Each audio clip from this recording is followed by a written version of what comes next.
Estamos aqui, amados, para estudar a Palavra de Deus. Eu quero trazer a você algumas dicas de como procurar ter, o melhor entendimento daquilo que Deus nos revelou.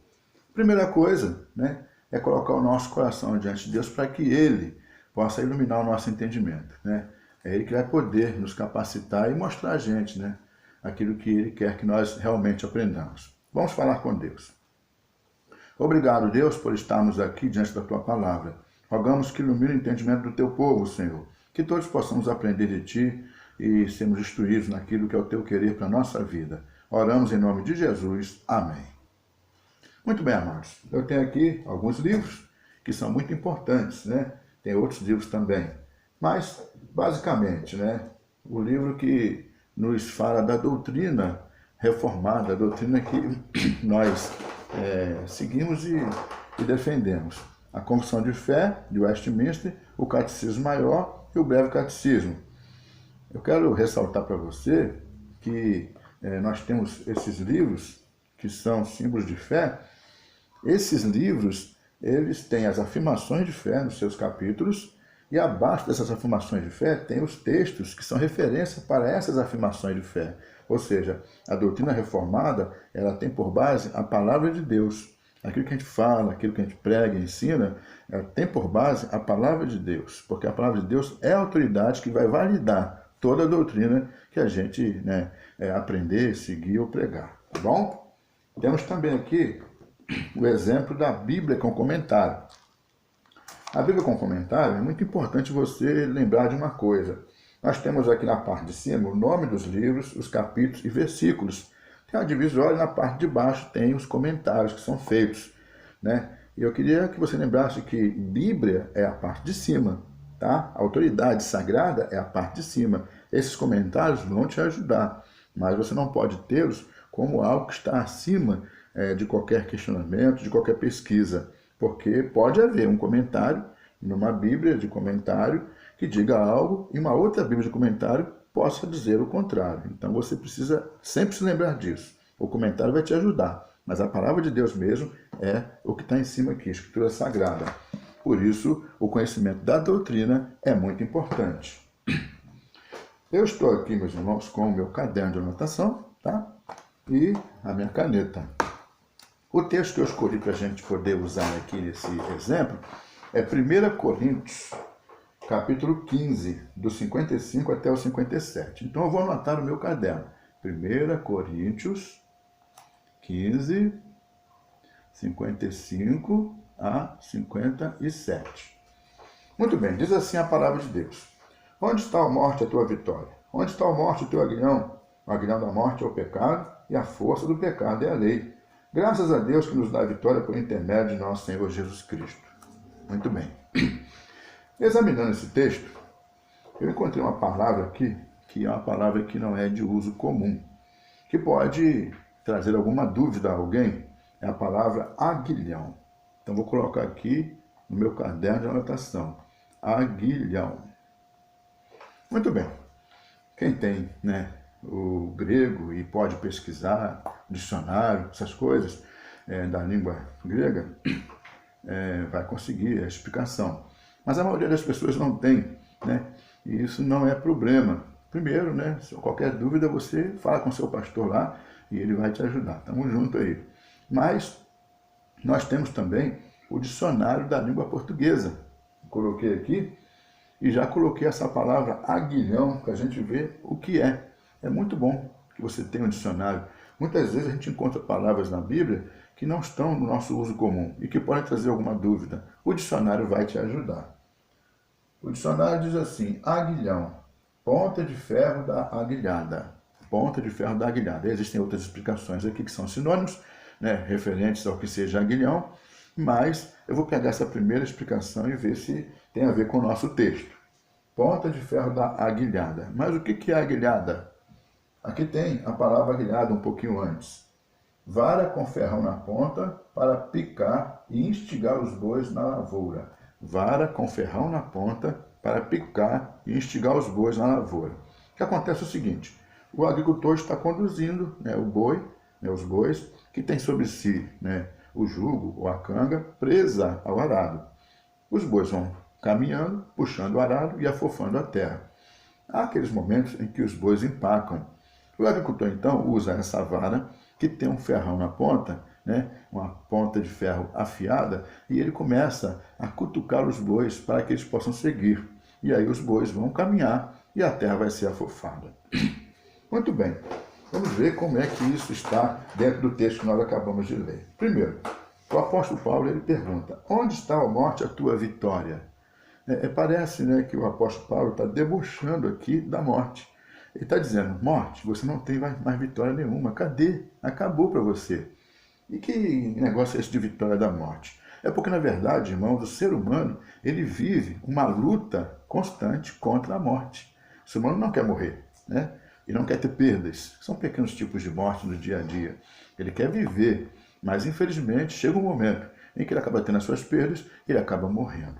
Bom, nessa batalha entre a morte e o ser humano, a morte tem sido vitoriosa já há muitos anos. Mas o apóstolo Paulo aqui, ele questiona naquela situação que ele vive, no ambiente que ele está, dentro, né, da fé que ele tem.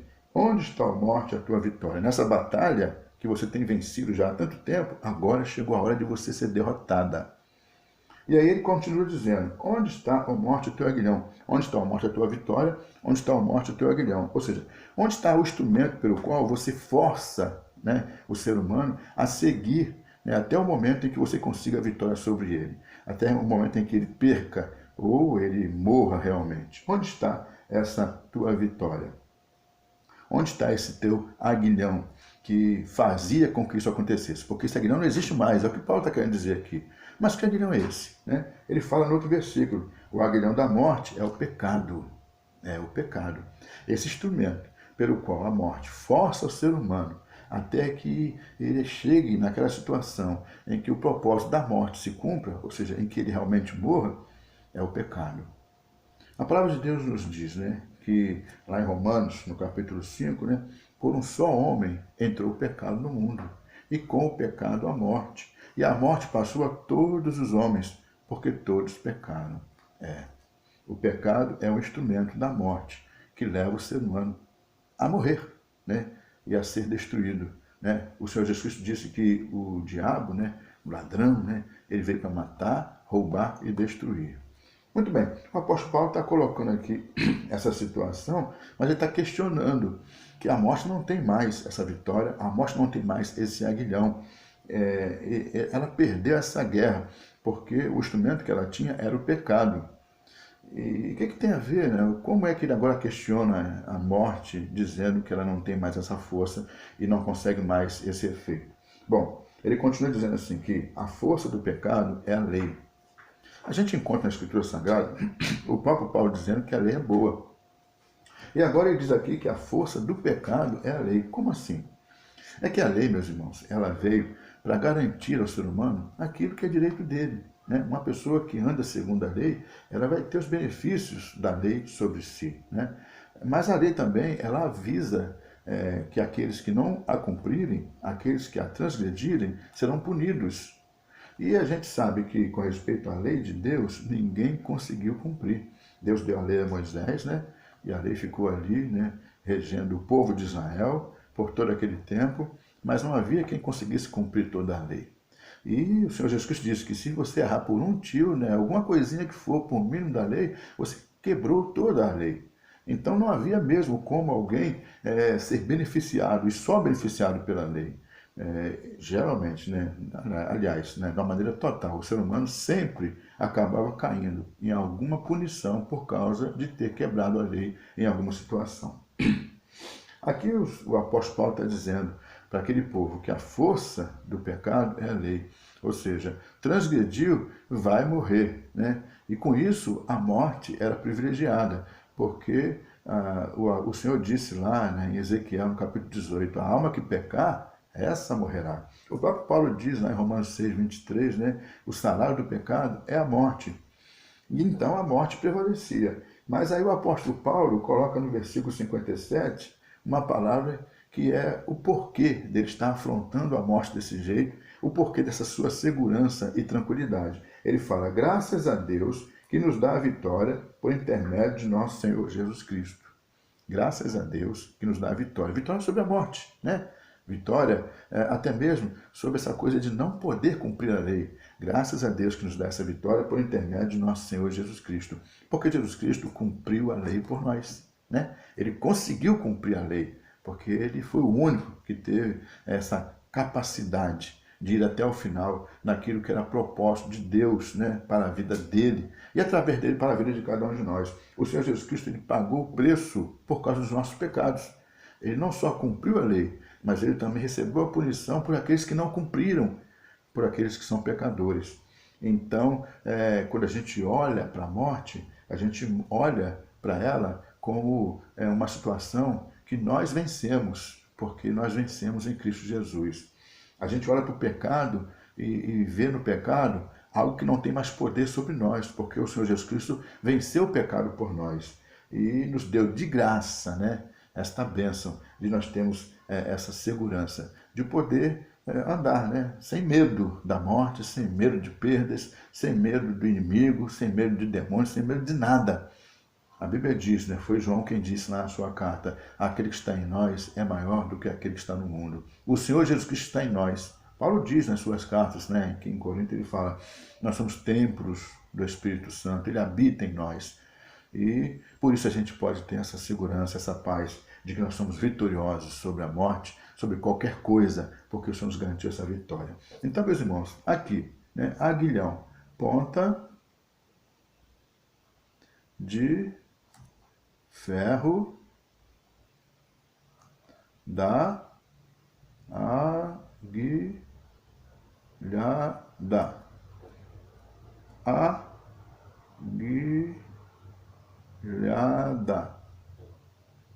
Vara para forçar. Podemos botar assim, né? Os bois a seguir, puxando o arado. O aguilhão da morte é o pecado. A força do pecado é a lei. Porque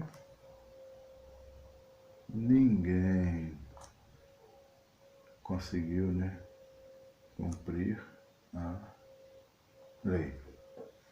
Aí veio Cristo, né? Pela graça, o aguilhão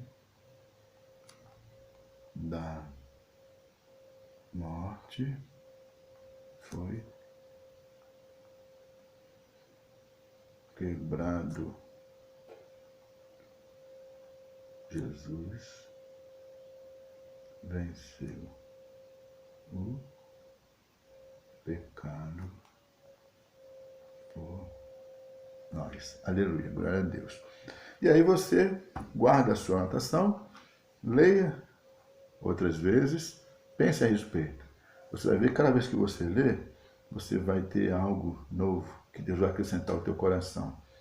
E aí você vai ter esses textos, né, que você estudar, né, guardados, anotados, para que você possa, numa conversa, passar esse assunto a outros.